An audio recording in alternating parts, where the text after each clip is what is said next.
Welcome to Davincifer, where every secret finds its key. The final cipher. The summer of 1999, in the vast, quiet fields of St. Charles County, Missouri, life moved at a slow, predictable pace. But on June 30th, that peace was shattered forever. A local woman, driving down a back road, noticed something unusual near a cornfield. She stopped and saw something she would never forget. The body of a man, dumped among the crops. Police were on the scene quickly. Because of the intense summer heat, the body was badly decomposed, making an immediate ID impossible. But the victim wasn't a stranger. He was Ricky McCormick, a 41-year-old local man. He'd been reported missing just 5 days earlier.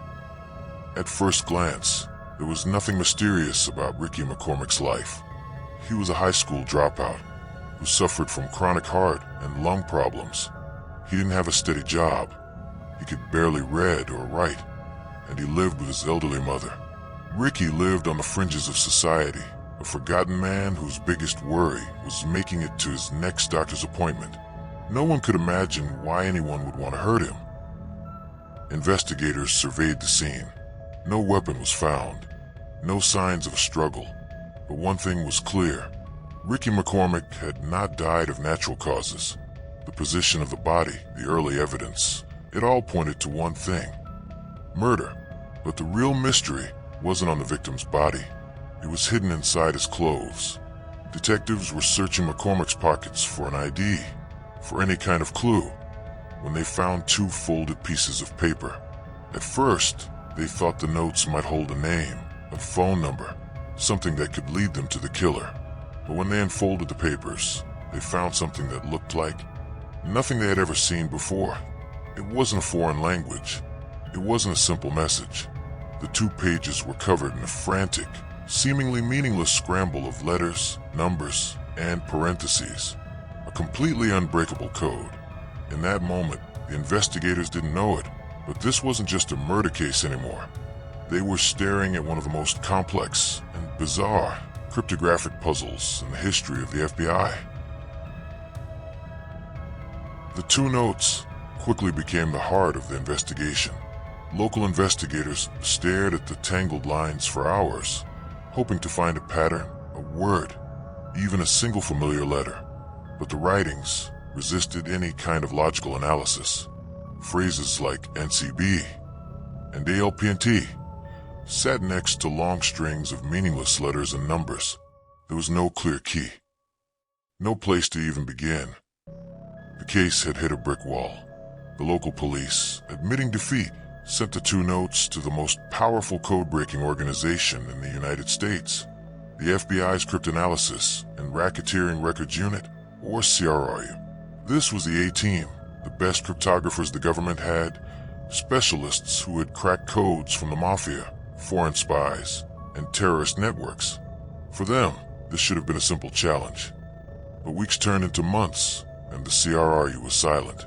The FBI's analysts ran the code through every test they had, standard and non-standard. They searched for repeating patterns, hidden language structures, any kind of mathematical logic. The result was absolute silence. McCormick's code. It behaved like nothing they had ever seen before. And this is where the real mystery deepened. Cryptography is a complex science. Creating a code that could stump the FBI's best for years requires intelligence, mathematical knowledge, and a deep understanding of language patterns. But the author of this code was Ricky McCormick, a man who could barely write his own name, a man with no formal education beyond high school, and no background in math or computers. His own family testified that Ricky had used a kind of personal, jumbled writing since he was a boy, but even they could never understand it. It was an impossible paradox. How could a simple mind design such a complex lock? Was Ricky McCormick a secret genius, hiding his intelligence from the world? Or were the codes not his at all? Was he just a messenger, carrying the note that led to his own death? The FBI concluded that the writings were not random gibberish. The structure, patterns, it proved there was a hidden logic behind it all, a real language whose key was buried with its author. 12 years passed since Ricky McCormick's body was discovered. 12 years of silence. His murder case went cold. The notes left to gather dust in the dark archives of the FBI. The experts at the CRRU, after thousands of hours of getting nowhere, had finally admitted defeat. The McCormick Code was unbreakable.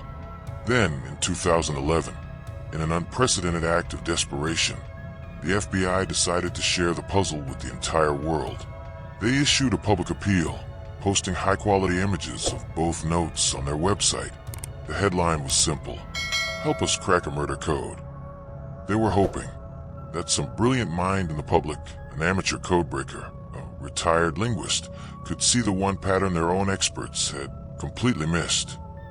The news lit up the online world of codebreakers and unsolved mysteries. Thousands of people from across the globe, from math students to internet sleuths, downloaded the codes and began the hunt for a solution. Internet forums and blogs were flooded with theories and analysis.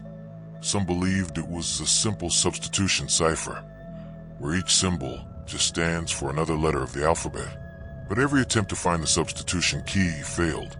Others pushed the book cipher theory, where the code refers to words or letters in a specific book. But no one had any idea what that book could possibly be. More complex analyses looked for phonetic structures, or even specific Missouri dialects hidden in the code. One popular theory was that McCormick, who couldn't write well, wasn't spelling words correctly. He was writing them out phonetically, just as he heard them, and then encrypting them with his own personal system. This would explain why the letter frequency in the code didn't match any known language on Earth. But despite thousands of attempts and countless creative ideas, no one could translate a single verifiable word from those notes. The McCormick Code had defeated the collective intelligence of the entire internet. This public failure made one uncomfortable truth crystal clear. The notes were no longer the key to solving a murder. They had become an even bigger and more impossible mystery themselves.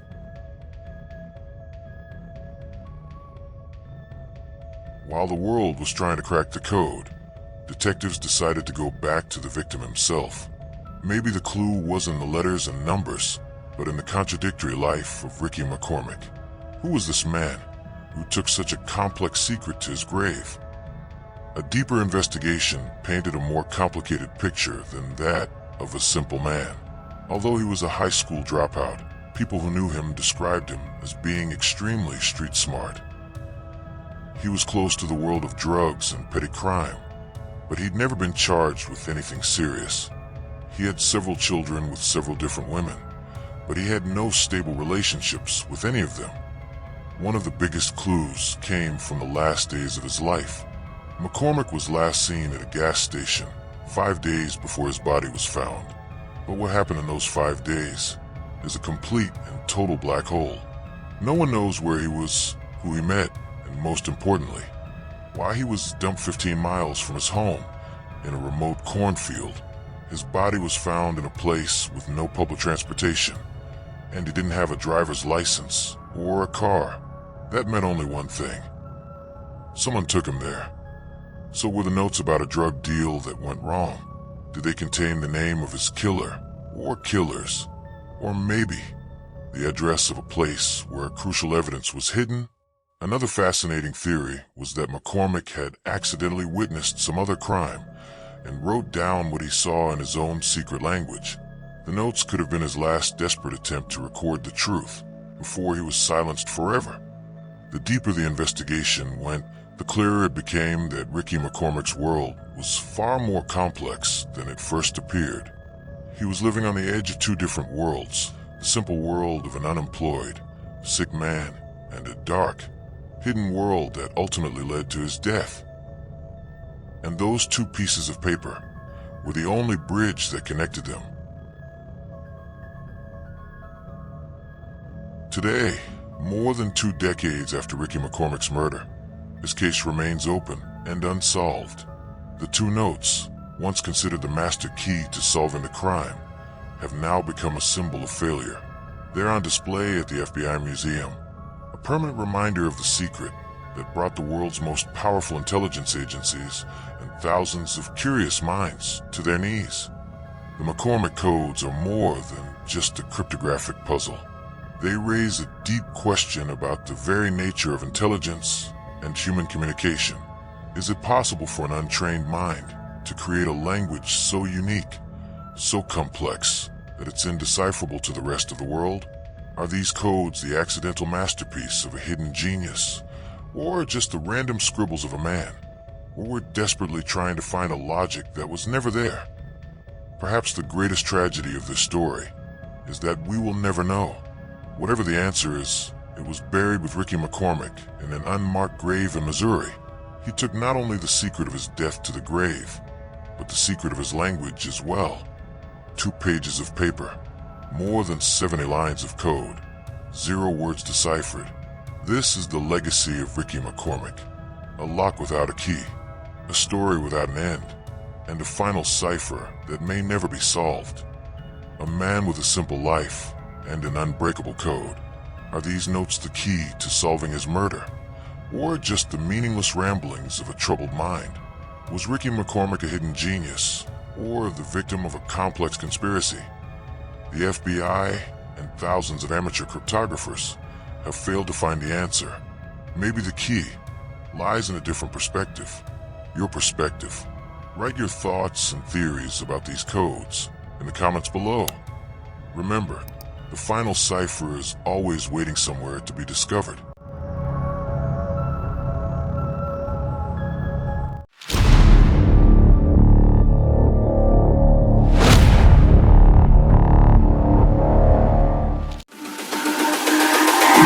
It's all about humanity.